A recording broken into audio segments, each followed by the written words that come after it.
Welcome to Screen Hollywood, the home of movie news and entertainment. Don't forget to like, share, and subscribe. What's up, movie fans, and welcome back to Screen Hollywood. I'm your host, Adam. If you're new here, join the Hollywood family and hit the like, subscribe, notification bell, and hype button. Also, bookmark and subscribe to our international news publication at screenhollywood.com. This is a video that's been on our production list for a few weeks, but it's one that needs to be made. And I have to give you a trigger warning right up front, because there are some aspects of this video that die-hard Predator fans, the old guard, might not like. This serves as part one of a two-part Predator series we're doing. Part two will be unrelated to this topic, covering an earlier title in the franchise. So, with that out of the way, let's get into it. Predator Badlands surprised everybody when it exploded into theaters a few weeks ago. It was, by most metrics, a massive success. It's been well received globally, injecting a huge shot of adrenaline into a franchise that desperately needed it. It's had awesome reviews, a solid Rotten Tomatoes score, and has brought millions of new fans into the fold. Yes, the box office numbers have cooled since its explosive opening, dropping around 60% in its second weekend, which is typical for a big genre film, but it's still performing well. But we are not here today to talk about all of that. That's been covered to death online. I want to talk about something different. I want to talk about the vocal, aggressive, and, in my opinion, deeply misguided faction of die-hard Predator fans who have absolutely scolded this film. Ironically, for once, this wave of negativity hasn't trickled down from the major news publications. For our subscribers, you know exactly what I mean by that. This time, the news outlets have been pretty fair.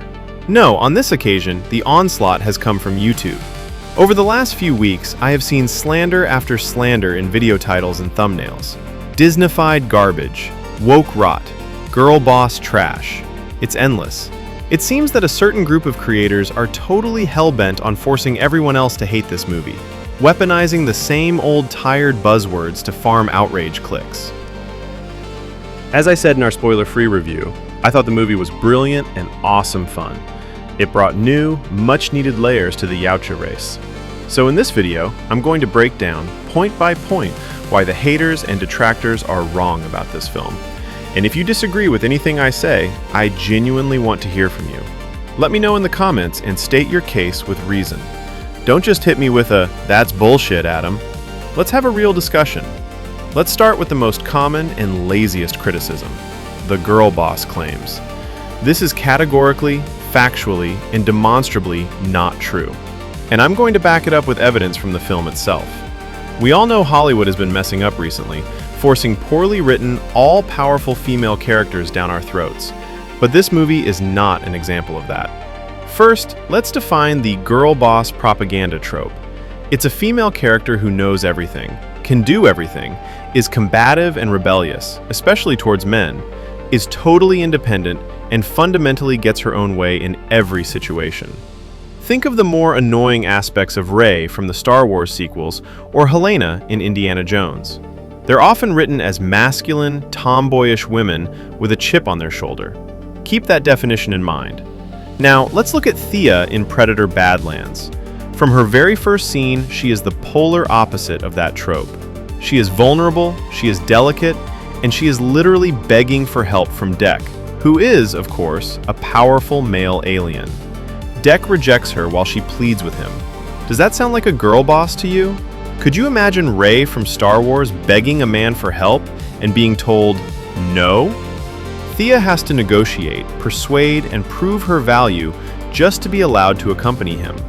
Furthermore, despite being a synthetic, Thea was presented as extremely feminine in her nature, her mannerisms, and her approach to problems.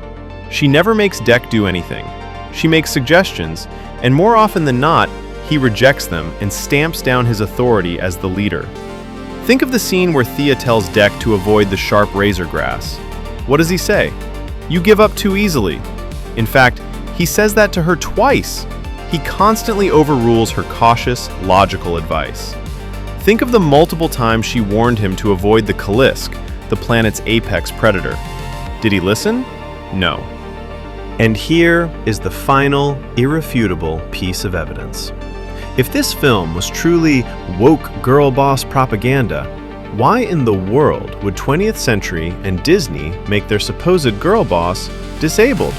She has no legs! This ain't looking like any girl boss movie I've ever seen. If this was a true propaganda film, Deck would have crash-landed, gotten himself into trouble, and a fully abled Thea would have shown up out of nowhere to save him, rolling her eyes at his incompetence. Instead, we have two characters who, for the most part, operate within traditional gender roles of male protector and female supporter. How did the critics miss all of this? Now, let's talk about Deck. The critics have beat the crap out of this guy. He's pussified, a joke, a cheap imitation. But what if I told you that Deck is arguably the greatest, most formidable Yautja predator to ever grace the big screen? Before you shoot me down, hear me out. After rewatching all the Predator films, I noticed a pattern.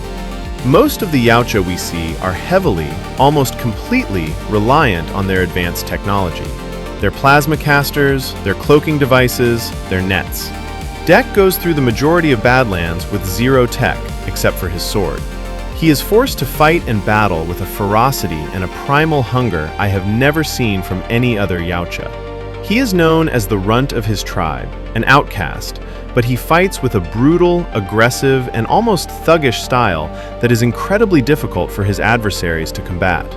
It was amazing to see a predator win through sheer grit and savagery, not just superior firepower. Again, I'm baffled as to how the old guard YouTuber critics missed these details. Deck is a fearless animal when he fights, a hellspawn warrior. He's like a wild lion, completely unpredictable, completely hellbent, completely unstoppable. The way he fights the Kalisk at the end was epic. He went in like a wild dog, and that running, bare-chested jump he makes at the beast with zero fear in his eyes, that was an awesome, defining moment. Yes, maybe he doesn't have the calm, calculating wisdom of the jungle hunter that fought Dutch in '87. But I will say this, and I know this will trigger some of you. If Deck was up against Dutch, that fight would be over fast. Deck would absolutely take out Arnie's Dutch. I'm just calling it as I see it. If you disagree, please break it down in the comments why you think that wouldn't be the case. Now for the Disneyfied claims. If this film is a typical Disney movie, can anyone please tell me the last Disney movie that opened with a graphic decapitation in the first 5 minutes? This film may be under the Disney umbrella, but if you didn't know that going in, you would never guessed it was a House of Mouse film. Badlands is extremely violent, especially for a PG-13. The only reason it doesn't match the R-rated gore of Predator 1 and 2 is because there were no human kills. That's it. The critics who said this Predator was too emotional and weak clearly weren't paying attention. Deck was hard, stoic, and focused. There were some great scenes where Thea probes him about his brother's death, and while Deck showed a flicker of sadness, he remained emotionally strong and stoic. What this film did was add depth to the Yautja, something the franchise has desperately needed. The hate for Predator Badlands feels performative and uncalled for. It seems the haters jumped on a bandwagon to tank this movie from the get-go because they assumed that's what their audience wanted to see.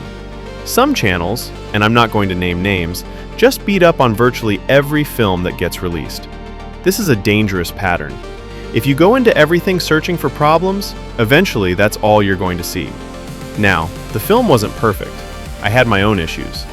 The ending, when he mentions his mother is coming, felt a bit out of place. And the final scene where he establishes a new family with Thea and the baby Kalisk gave me weird Guardians of the Galaxy vibes that didn't quite fit the tone. No film is flawless. But to dismiss the entire thing as woke garbage is just plain wrong. This was a great film that respected the lore while pushing it in a bold new direction. But what do you think? Am I right? Or have I completely lost the plot? Let me know in the comments. As always, if you enjoyed this breakdown, make sure to hit that like button, subscribe to Screen Hollywood, and ring that notification bell so you don't miss part 2 of our Predator series. I'm Adam, and I'll see you at the movies.